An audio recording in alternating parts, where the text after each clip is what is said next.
This is an example of a Hyperdoc done using Google Slides. It's pretty elaborate, but it's a great place to take a look at what could be. So this teacher has put the lesson objective there, and this is obviously on the Underground Railroad. And when you advance the slide, these are the icons that when you do a Hyperdoc, this is kind of the cycle of learning. So explore, explain, apply, share, and reflect. You'll see that on most templates for a Hyperdoc.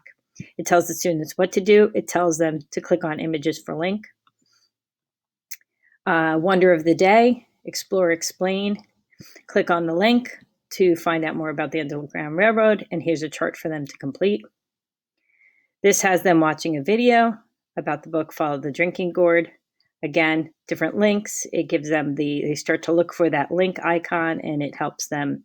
And this one, as I said, is pretty elaborate. It's just that you can embed videos in here.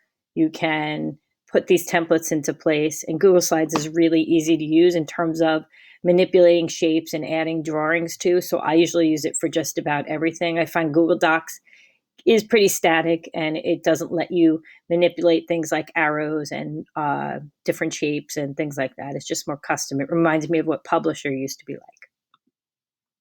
Here's more for the Explore. Again, different videos can be put in here, and they're asking them to reflect on it.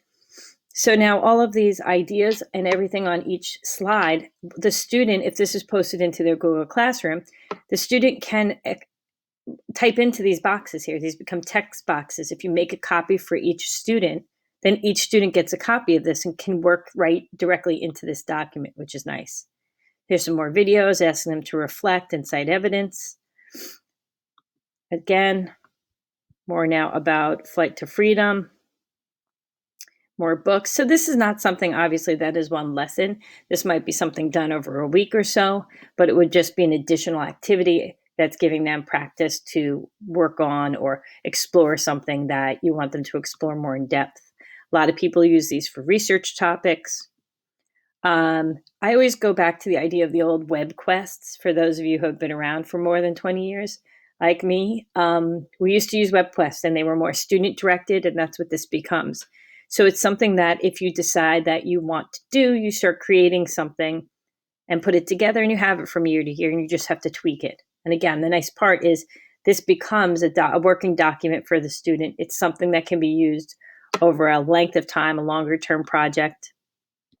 Here's the application slide, using the drawing tools, sharing, how they can share out the information that they learned.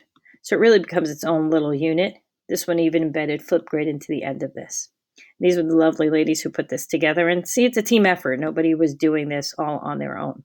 So this is really kind of a gold standard of what a Hyperdoc could look like.